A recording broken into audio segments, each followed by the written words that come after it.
বিশ্বনবী সাহাবাদের নিয়ে দাঁড়ালেন, লম্বা লম্বা কাতার হলো। সাহাবীদের কাতারের শেষে সাইয়েদনা জিবরাইল 1,40,000 ফেরেশতাদেরকে নিয়ে জানাজায় শরীক হলেন। বিশ্বনবী 4 তাকবীর দিয়ে জানাজা পড়লেন, আল্লাহু আকবার, আল্লাহু আকবার, আল্লাহু আকবার, আল্লাহু আকবার। 4টা তাকবীরের মধ্য দিয়ে জানাজা শেষ করলেন।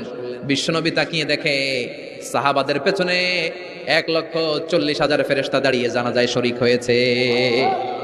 বিশ্বনবী বললেন, জিবরাইল, কোনদিন তো এত ফেরেশতা নিয়ে কারো জানাজায় শরীক হতে দেখি নাই। ঘটনা কি? কি এমন আমল ছিল আমার মুয়াবিয়ার, যে আমলের কারণে মুয়াবিয়ার নামটা আল্লাহর আরশে চলে গিয়েছে?